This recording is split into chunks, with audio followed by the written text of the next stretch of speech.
Oliver Vance forced me overseas for wifely obedience training for the 6th time. All because I'd asked one question, that matching ring I gave you, why aren't you wearing it? His brow creased slightly, and then something seemed to amuse him. He let out a low laugh. Instructor Henson's been throwing a little tantrum. Said it was in her way. Tossed it. The words hit like ice water. I went rigid where I stood. He just smiled, full and pleased with himself, rubbing his thumb across the marks on his neck. You can't blame me for that. She's been spoiled rotten. If I hadn't tossed it, she'd have torn me apart. My eyes dropped instinctively to the angry red marks across his throat. My chest seized, and the tears fell before I could stop them. The next second, Oliver flung a tissue at me and tugged irritably at his tie. How are you still this fragile? All those lessons, all those rules, and you still can't learn to behave yourself and keep your mouth shut. Stop crying. Don't tell me you were actually naive enough to think putting some meaningless trinket on my finger meant I'd give you my whole heart. You really believe that? He probably expected the usual me choking on my grievance, dragging the argument on and on. But I only cried in silence. I'd stopped hoping for even a scrap of sincerity from him a long time ago. All I wanted now was to be free of him entirely. Crying like that. God, you look ugly. Oliver held my gaze for a long, tight moment, eyes narrowed. Then his jaw loosened just slightly, and he leaned down to wipe the tears away. His fingertip grazed the bridge of my nose, light and careless. His tone was nowhere near gentle. Enough. The only reason I see her at ball is because she can teach you proper etiquette. Teach you what it means to stay in line. Keep this up the crying, the tantrums, and I'll stop coming home at all. I'll just stay with her. Tears still clung to my lashes. But inside, it felt like a 1,000-pound stone had been dropped straight onto my chest. The tears that had been pooling suddenly stopped. And everything in me went quiet. When I looked up again, there was a faint, satisfied amusement in Oliver's eyes that I hadn't noticed arrive. He reached out and muzzled my hair. Usually the more I wipe, the harder you cry. Finally come to your senses? It's just plain along men flirt with women, that's how it works. You'd better get used to it fast. You fall apart this easily. What makes you think you're fit to stand next to me? Every word was like a soft thorn pressing into my chest. I lifted my face to meet those eyes, gentle, lingering, deceptively warm. Searching desperately for the smallest trace of guilt. There was nothing. Only ease and indifference. I opened my mouth, but my throat was so tight it ached. What he called flirting, what he called playing along, that was real feeling wearing a convenient mask. And I was the one who wanted nothing more than to stand beside him. In the end, the only person trapped was me. Oliver's brow lifted, a flicker of triumph crossing his gaze, and he aimed the camera straight at my face. What are you staring at me for? Look at the lens. Apologize. Mean it. I'll put in a word with Instructor Henson for you, get her to go a little easier next time. Then we'll call the whole thing settled. When I didn't react, his brow nodded. Talk. I laughed. Apologize? Delphine Henson probably loved having a cautionary tale like me around. The camera's red light pulsed. I glanced at the time and something clicked. I spoke up. Instructor Henson is nothing if not dedicated even this late. I'm sure she wouldn't mind making a personal house call in her black stockings. But I'm a little tired tonight. Tell her to get some rest. Wouldn't want her boyfriend to worry. Oliver caught the implication. One brow ticked upward. I know you don't like hearing it, but you're the one with the filthy mind. Of course everything looks dirty to you. I looked at the seriousness on his face, and for a second my mind stalled. Delphine showing up late at night to lecture me. It had happened far more than 3 times. At first, she knew she had Oliver wrapped around her finger and didn't bother hiding it. I never argued with her, so she'd use the late hour as her excuse and simply stay the night. Later she started staying past midnight, standing over me as I knelt for some supposed breach of etiquette. She'd even drink from Oliver's glass right in front of me, just to provoke. Afterwards she'd brush it off with a casual "oh, I grabbed the wrong one," and that was that. The most recent time, she leaned into him on purpose. Half a glass of water spilled right down the front of her, plain as anything. Oliver didn't even glance at me. He went straight to the bedroom and came back with the most expensive set of pajamas he owned. His voice when he handed them over carried that easy indulgence. These should be about your size. Make do with them for now. I'll have new ones ordered for you. One thing after another, also natural as if it had always been his job. I stood there, limbs going cold, drawing one long breath until my eyes stung red. Alright, you know what you did wrong. Fix it, and don't beat yourself up. He glanced at me, his tone turning cold. Instead of sulking, spend that energy learning from Instructor Henson. Learn what it actually looks like to be a considerate girlfriend. And stop with that resentful look. It's unpleasant for everyone. My head snapped up. A laugh scraped out of my throat. Learn from her. How to linger at someone else's house in the middle of the night, or how to seduce another woman's boyfriend. Oliver froze for a beat, irritation flashing behind his eyes. What nonsense are you spouting? I mean, you should learn from how willing Instructor Henson is to put thought into things for me. Those love confession cakes that are popular online right now? She made me one the other day. I liked it. This year, you're making me one too. He paused, his gaze settling on me, steady and unblinking. Didn't you say birthdays should be spent with the person who matters most? So Instructor Henson and I will eat the cake you make. Consider that you're celebrating with me. The moment the words left his mouth, my hand flew to cover my mouth, choking down the wave of nausea. Bringing this up now, you don't find that the least bit ironic? I still remembered every detail. 4 years ago, Oliver with his arm around another woman, not caring who saw. His friends egging him on, and him smashing the cream cake. I baked myself onto the floor, face dark, dropping a single line, don't bring out something this unfit for the table again. Every stir in the room hit me at once, hard as thrown stones. No one breathed. No one spoke, only Delphina, holding out a tissue with a smile. It's not worth getting this upset over. Send her to me for some etiquette training. I'll give you back a whole new woman in 6 months. That day, my tears weren't even dry before I was put on a plane.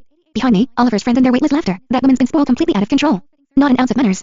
You know what she gave young Mr. Vance for his birthday? Guess. A little cake she made herself. Tacky, cheap looking, and an embarrassment to the entire Vance family name. He paused. Honestly, step it up. Who knows how long she'll hold his interest. She's being groomed as the future lady of the house, sure, but if she can't get with the program, that engagement is done sooner or later. That night, I was held down in a bathtub filled with frosting for 3 full hours. They watched me thrash and laughed, ignoring the contact allergy tearing my body apart. My vision kept going black, my hands swelling, every breath harder than the last. With the last scrap of strength in me, I keyed in a number I knew by heart. I hadn't expected it. The first thing I heard was a woman's laugh, light and flirty. I baked these cookies myself, stick a candle in, and that's your birthday party. Then his voice, lazy, half smiling. I'm busy right now. Anything else? Call my assistant. Before I could get a word out, the line went dead.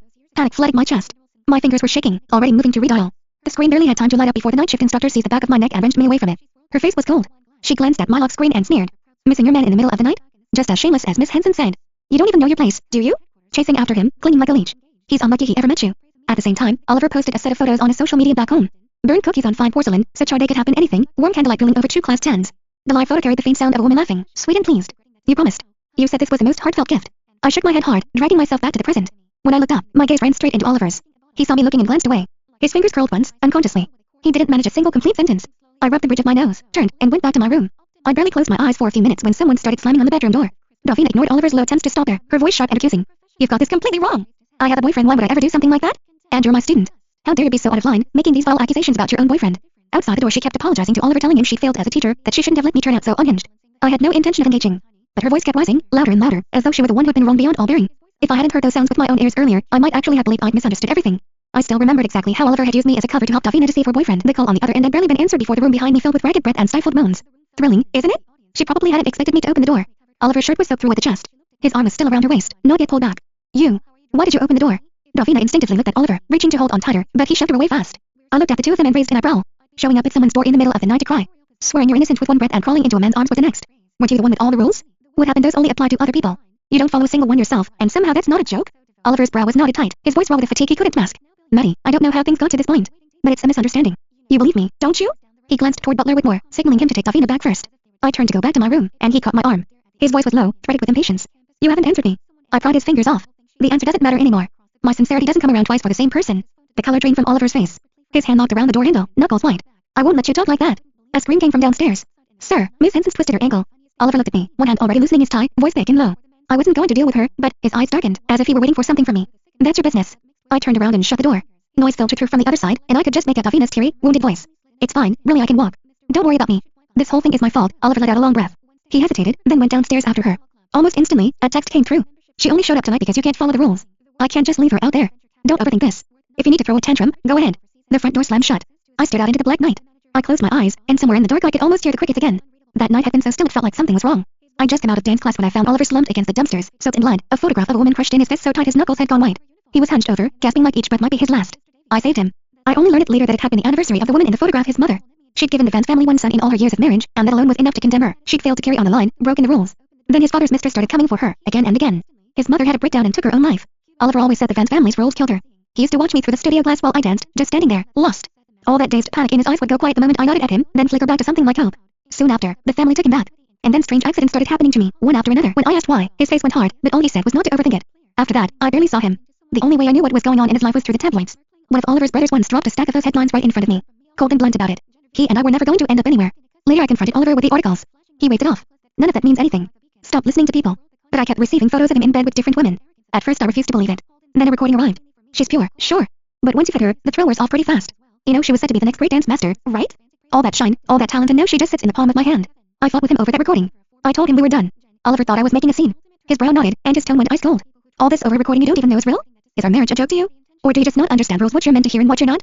He sent me overseas and let strangers look down on me, nitpick me, discipline me however they pleased. I watched those same people drop the cruelty from their faces in an instant and fawn all over him the moment he walked in.